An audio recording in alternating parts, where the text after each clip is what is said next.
He's back from outer space. Well, not specifically out of space, Thessalonica, where it rained. But You missed the Molch-R, you missed the sports.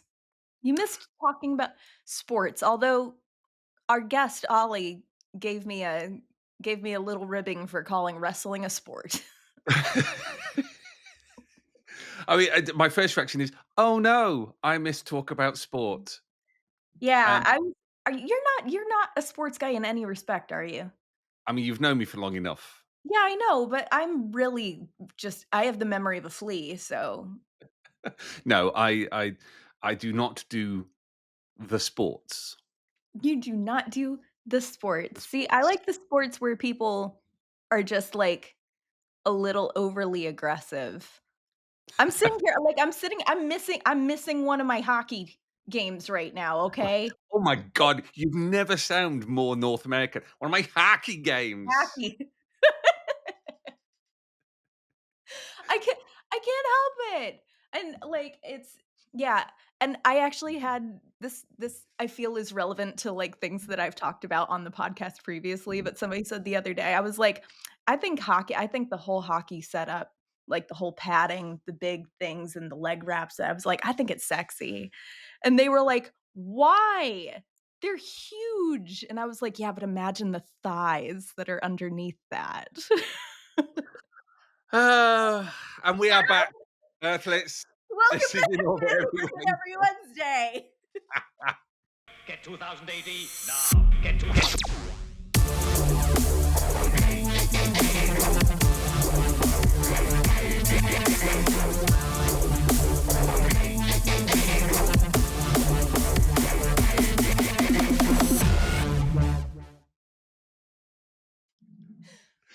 Borag Thung, Earthlets, and welcome to the galaxy's greatest podcast in orbit every Wednesday. I am your host, returned host, Molch-R, and this is your other host, KLO-E. And it's time for another half an hour of talking about the galaxy's greatest comics. Apologies for my absence. I had a holiday where it did rain, but I read lots of books. So, swings and roundabouts. I've never heard you say anything more English than apologizing for going on holiday. Which I'm sure many of our listeners were absolutely delighted that I wasn't around. But thank you very much to Chloe and to Steve for holding the fort and chatting about wrestling of all things. Mhm. I'm surprised Ollie didn't think it was a sport. Surely it is. It's the definition of a sport. I mean, it's more of a soap opera dance, isn't it? You've seen football, haven't you? That's just a soap opera. Yeah, I mean, it really is. Those are the only 2 things I follow is hockey and football, soccer, whatever. Soccer. Soccer. Um, I mean, what we should have done is got party hats and like, oh, hang on. There we go.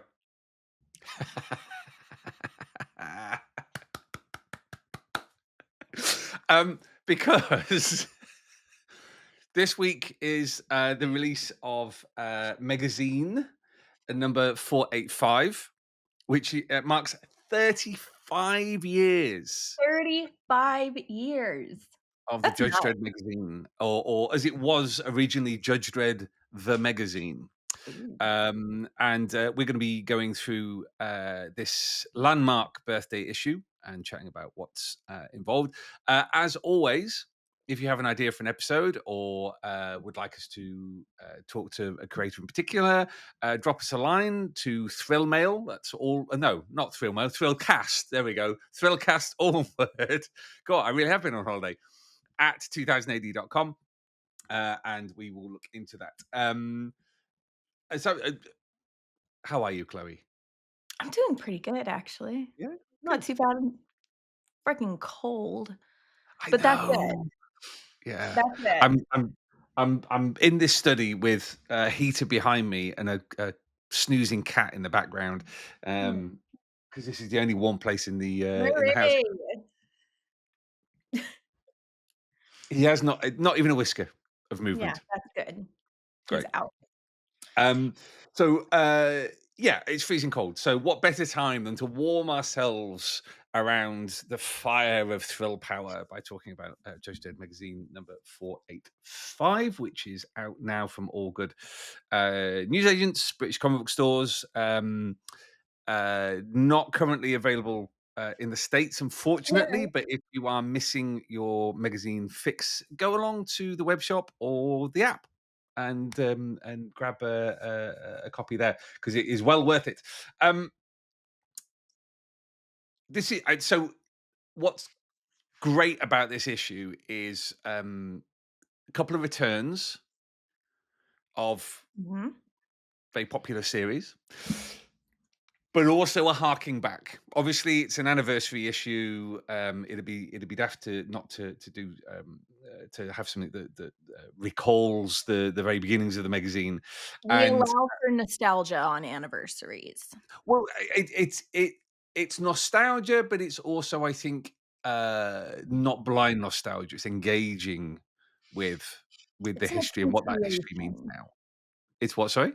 An appreciation. An appreciation. There we go. And of course, one of the stories that was in the first issue of the magazine back in 1990 was America, which kind of, I mean, we've talked about this on the podcast before. I mean, if you know a 2000 AD or a Judge Dredd fan, they will probably wax lyrical about America at the slightest opportunity.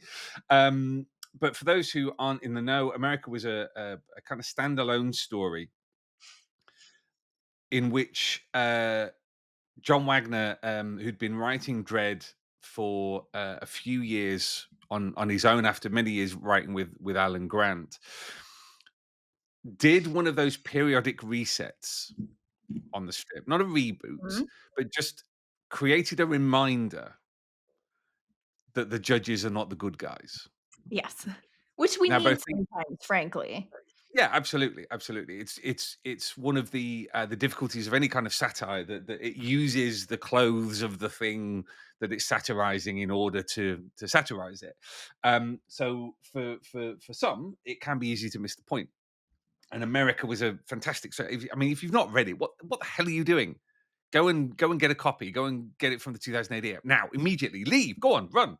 Oh, Um, anybody that came by the San Diego booth and they were like, "I don't know what to do," I was like, "This one." yeah, yeah. That's always it's one of my go-tos every single time. And we can debate about whether it's the ideal starting point for reading Judge Dredd. It was the first story in the mega collection, the Partworks that ran from Hachette Partworks a few years ago. And I know people have strong opinions either way. However, it in terms of just the story itself, it's probably the purest and most straightforward example of uh, Wagner's position Yes.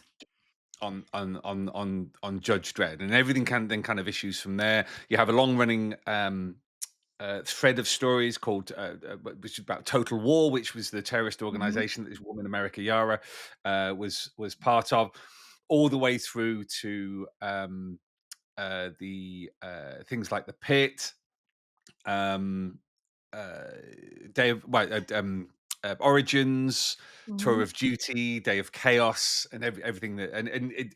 I mean, it's not an exaggeration to call America one the kind of democracy in America storyline one of the greatest achievements Yeah. in comics.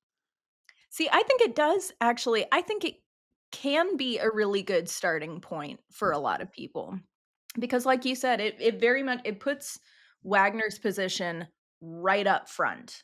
And it Mm, does it's such a clear example of, like, what the judges actually mean in the everyday context. yeah. It's a very intimate, it's a very intimate story, and so you do get this little, like it's a one-off, but it has all of these echoes that go throughout Judge Dredd, like, history moving forward from it, but it's also, like, it's an all-encompassing, like, this is the world that you will be working in from Mm, here on out. And so I do recommend it as a starting point for most people, honestly, especially people who are Americans reading the yeah. story, because it does feel, like, prescient to right now, Mm. unfortunately. I mean, Well, obviously absolutely, and I mean, this was written in 1990. So literally in the age when the Berlin Wall had just fallen and the Soviet Union had fallen, um, and it, for a bit of context, the magazine was the was for a long time. There had been attempts to create a sister magazine for 2000 AD. So 2000 AD, by that point was what 12 years old, 13 years Mhm. old, and there've been various ideas and attempts over those years to create a sister one. There was uh, I can't remember the name of it now, but what became Hell Trekkers, I think, was originally intended to be a strip that would appear in this uh, sister comic because you take your most popular character and you put it into its own comics, so you Yeah, sell both of those things. Um, spin-off, IP. yeah, and I think Bad Company was meant to have originally been a pitch for things, and there was an attempt called Earthside 8 at one point that was going to be this. Anyway, um, but it just so happened that in 1988, Deadline, which is a comic that Chloe can talk about extensively, came along and really launched the boom in mature comic book periodicals Mhm. in Britain. Obviously, there've been the graphic novel um, uh, revolution in America with obvious things like Watchmen and everything that came before that and everything that came after that. So the magazine was an attempt to do a thicker monthly. Well, it wasn't monthly to begin with, but a thicker title that would be more dread, would Yes. give more space to tell big stories. And so Wagner steps in with America. And in this anniversary issue, we've got Rob Williams, Colin McNeil, Dylan Teague, and Annie Parkhouse on Letter from America. Now, I've spoken before about the about Wagner's fondness for the epistle, for the letter, as a means of creating a frame to talk about something. And he it once you spot that in his writing, it's so obvious but so fantastic that he still has this kind of epistolary mode of writing stories, and Rob has kind of clearly latched onto this. So we see uh, Judge Beanie, who is America Yara's and Bennett Beanie's daughter, and all the horror of where she comes from and what The she represents. complicated And the the complicated, complicated threads that weave yeah. together with Judge Beanie. Um, and she was placed into the Academy of Law by her father slash mother in order to change the system from within. Mhm. And it was you know one can I mean, that's an episode all of in itself of this podcast, to be honest with you, talking about Beanie's decision to do that. All right, in time, Beanie's decision to do that. But what Rob and Colin do with Letter from America is basically examine the last 35 years, Yeah. not just in terms of what Judge Beanie represents, but also the aftermath of the tour of Origins and the tour of Duty and Mhm. the attempt, Dredd's attempt at the mutant reforms and all this, that, and the other. And ladies and gentlemen and droids of all stripes, this is the good shit. It really is the good shit. Is this the first time you've ever cursed on the podcast?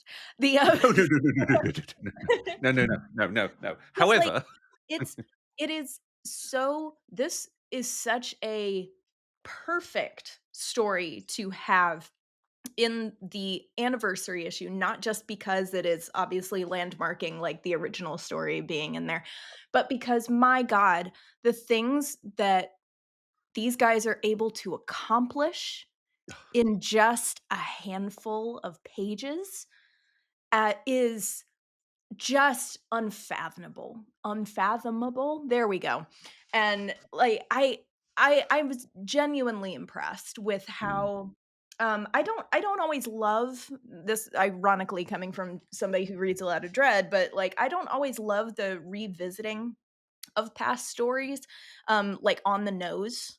yeah. 'Cause I feel like you're just kind of, like, desperate. It in a lot of other stories, comics, movies, etcetera, it just feels like you're mining desperately for, like, content. Ugh. But this didn't feel like that at all. It Mm, felt like um it felt like both an homage and a refreshing of what America as a story actually is.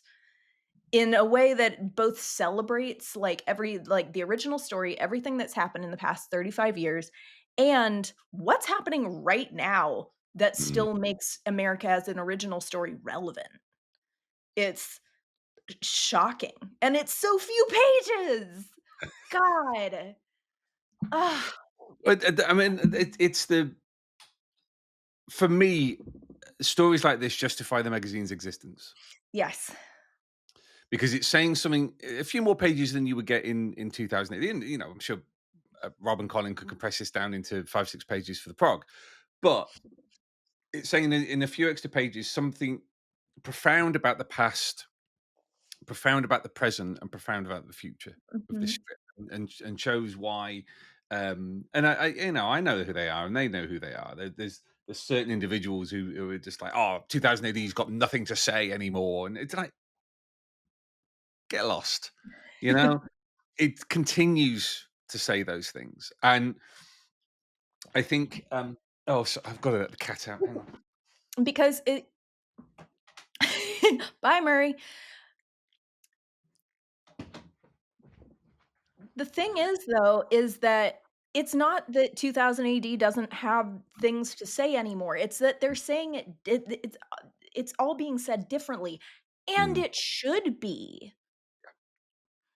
Like, if you expect the same thing, the exact same thing said in the same way, you wouldn't expect that from any person, and you have to remember that all these stories are being written by people. Right? So if people have the same exact mindset and the same way of telling a story that they did 35 years ago, I'd be concerned and a little disappointed, frankly.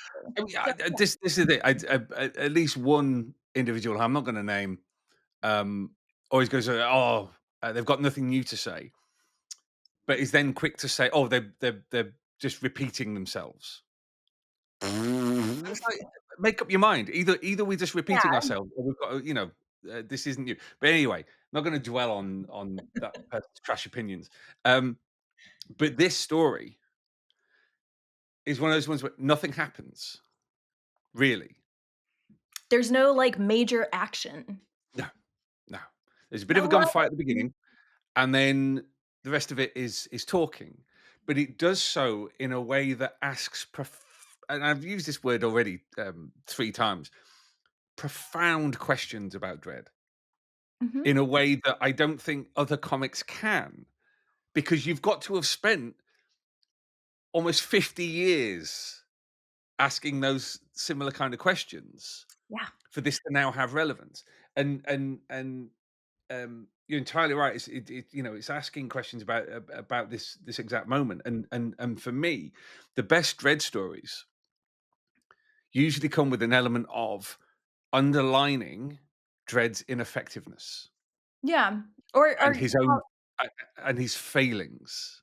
yeah, well, calling out the hypocrisy Yeah, and yeah. he's existing in 2 lanes a lot of the time, and Oh, it that and he knows it, and that's how he gets around having to. So there's again, as always, spoilers, Earthlets, for this, but there's the moment in this where he says, "My record on Mutual Rights is well known," Mhm. and but it wasn't enough. Yeah. You created a situation, and then you refused to stop it going to hell. Mhm. It's That because doesn't absolve you of moral responsibility for what ensued just because you did one thing, you know?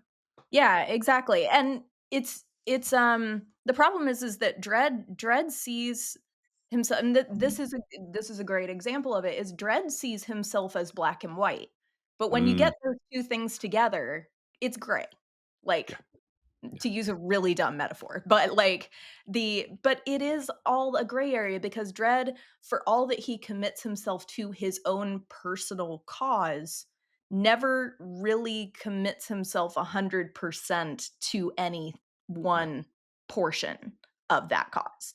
yeah. And so everything becomes unclear. So he sees it as this, like, this is how it is and this is how it is, but it is actually a mesh of those 2 things, and it becomes messy, and then you end up with situations like this revisiting of America, which is just such a good display of everything that is wrong with Dredd's line of thinking, and Mm. around his what he thinks his image is, and what he thinks his stance is, like.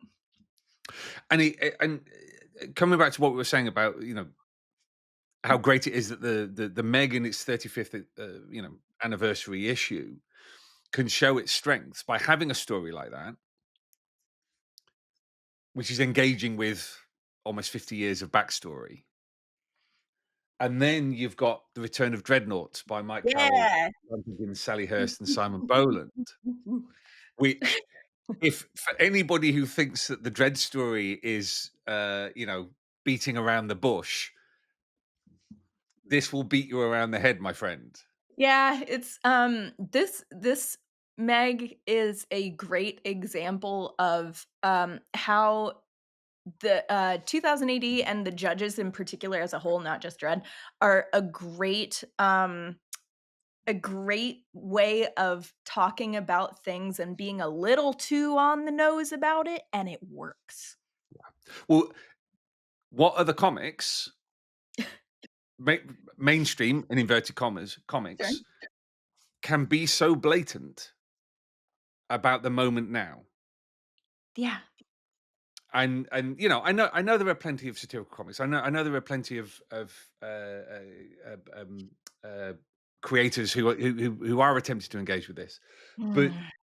when using effectively the backstory, filling in the backstory of Dredd and his world, it allows the comic to go, no, no, no, no. This is exactly this.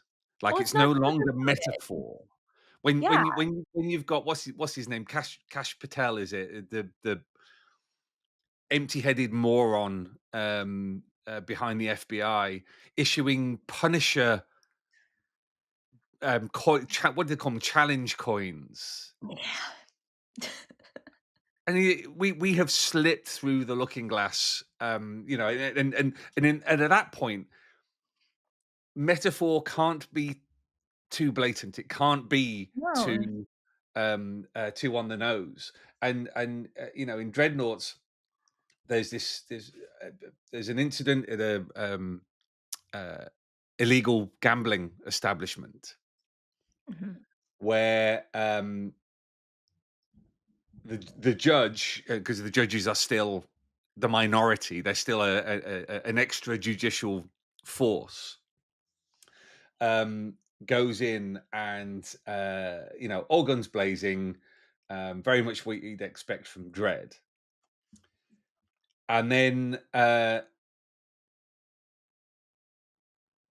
effectively makes an error, doesn't disarm one of the perps, and the perp, in Mhm. trying to fight back, kills a civilian. Mhm. And then the police officer the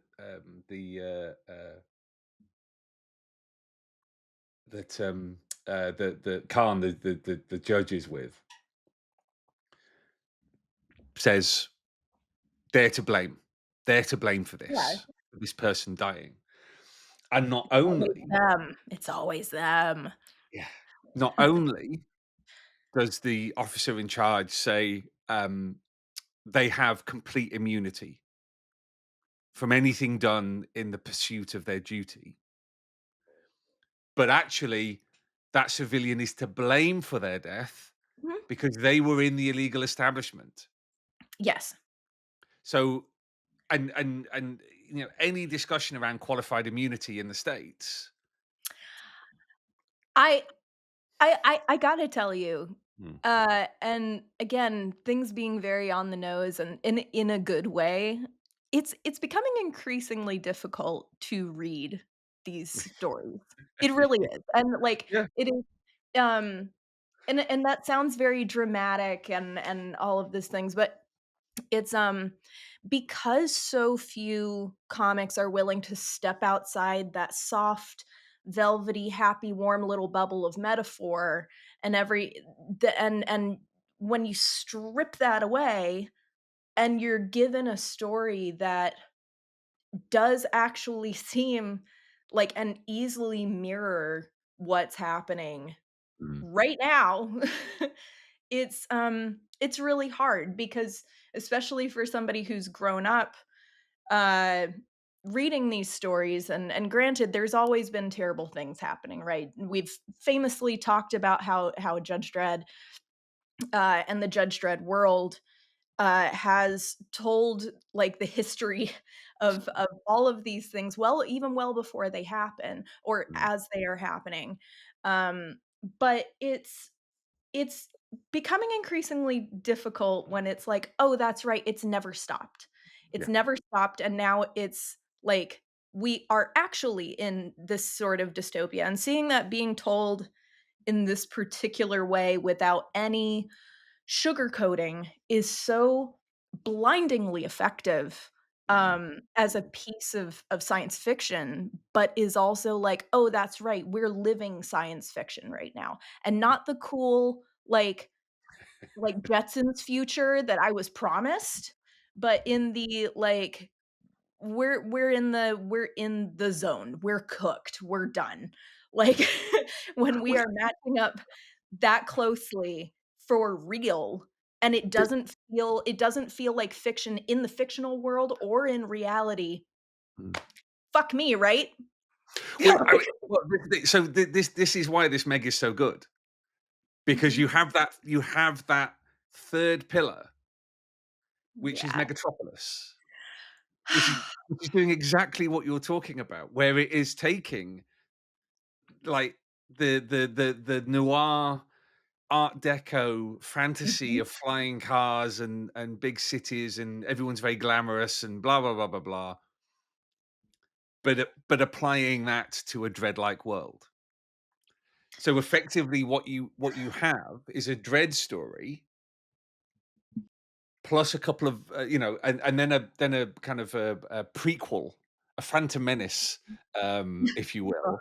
ugh, Though yeah, that was rude. I mean, no offense that was to very Dreadnoughts whatsoever. inconsiderate. Um, and then you've got Megatropolis, which is an Elseworlds effectively series, Mhm. and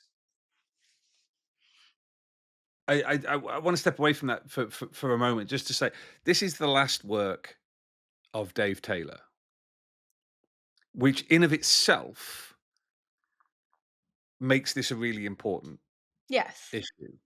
For those who don't know, Dave Taylor, who's the artist on Megatropolis, passed away um, suddenly, very recently, which was really quite shocking. He had been ill for some time, but he had posted about how excited he was. He got his mojo back. Even in the face of uh, he'd lost the ability to walk and whatnot, and so it was quite shocking to see that he passed away. So this is incredibly moving and Yeah. and It's difficult. gonna it's to pull at your heartstrings. Yeah, yeah. Um, but it's a fantastic series, Yeah. and these three stories. Probably not going to have time to talk about, but there's an Armitage story and a Judge Anderson story, and also there's Rock as well. Yes. So I don't, apologies, we're not going to get time to talk about those. But these three stories create these pillars within and like I said, for me, justify still and not just justify as if it should be, If they weren't there, it should be cancelled. But more just they go to show what the Meg can do as a Yeah. comic book. And if you're looking for a monthly book, perhaps 2000 AD, you read monthly comic books. So a weekly comic book maybe isn't the kind of thing that you want to pick up. Foolishly. Get the Meg, and um, it's explaining and it's showing the versatility of Dread as a concept. Which really is the point of the magazine. It's the reason why the magazine was created in the first place, was to go look at all the extra things that we could do with Dread if it didn't just have to be 6 pages in the prog. Mhm. So to get to this point 35 years later, and if you've ever want to know the history of the Meg, then check out Thrill Power Overload, which is the book by So David good. Bishop, updated by Carl Stock a few years ago, that goes into some of the history of the magazine. It has flirted with cancellation over the years, but it's still going. And for me, I think this is the issue that says there's a reason for that. There's a Yeah, reason why it survived all that time, you know? there is this issue in particular, which again, I'm just so happy that this wasn't just like an ordinary magazine. Mhm. I'm thrilled that all of these stories were especially for this massive anniversary. Um, and it's, the Meg has had admittedly a couple of rough years on and off throughout its 35 years being published, but it is like it's moments like these that do highlight there is a reason why you go through those rough periods to get to Yeah. things like this. They're so monumental and um yeah, just showing off like the breadth of what this world that has been built for almost 50 years now can Mm. do. Yeah. You Yeah. stick it out, make it happen. Yeah. And it's, you know, I know it's part of my job to wax lyrical about this stuff, as I say fairly often, but it's just really nice to be able to dive into a Meg and go, oh yeah, yeah, no, absolutely. This is why it is. This is why things are the way that they are. Well, you Um, know what? But something that Steve said, I think on the podcast last week mm, that I wanna point out because you say that. Sure, it's our jobs to sit here and talk about 2000 AD comics and the magazine and all of those things, but it's because we actually enjoy them. mm, It's because, like, the faith that we have in these stories and the whole history of this kind of storytelling is all very real. mm, So, mm, like, so everything that you're saying is rooted in what you actually like about it, and that's important to remember too. mm, mm. Yeah, So, no, no, absolutely, absolutely. And shout out to all the creators involved, and editorial for a fantastic. A fantastic issue, just celebrating. I mean, yes. 35 years for any comic, for any periodical is a hell of an achievement, but especially for one with the magazine's history and pedigree. We've done about half an hour, which I'm gonna, now that I'm back, half an hour. Ah, well, you Yeah. know what? Here's to 35 more years of dissociative depression based on dystopian comics. Oh, fuck.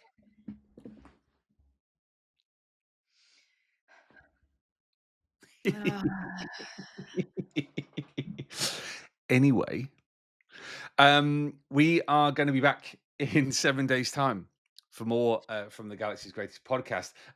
If you want to pick up Judge Dredd Magazine, if we have convinced you to pick up Judge Dredd Magazine 485, then go along to 2000ad.com, where you'll be able to get both print and digital DRM free digital, or download the 2000 AD app for Apple and Android, where you'll be able to subscribe and read free comics and pick up this issue, or go along to your nearest Thrill Power provider.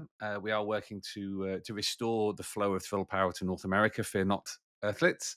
But yeah, fantastic. Yeah, we'll be back for more. I Ending on a strong note. very much so. Very much so. Just I clearly checked out a bit too much on holiday to the point where I've forgotten how to talk. Oh, back to bed with you. Yeah, definitely. Oh, it's because it's warm in bed. But yes. Anyway, we'll see you in 7 days' time, Earthlets. So it's goodbye from me. It's goodbye from Chloe. And until next time, splendid Earthwig.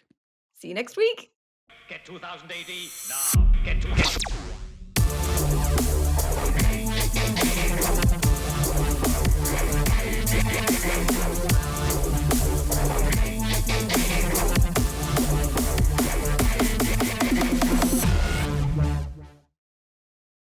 Well, thanks for joining us on In Orbit every Wednesday, Earthlets. Make sure you like and subscribe and go along to 2000 AD, where you'll be able to subscribe to 2000 AD and the Judge Dredd Megazine. Sign up to our newsletter and you'll get hundreds of pages of free comics to download. And download the app for your Apple and Android devices. Now, don't forget, Earthlets, this is the 2000 AD universe.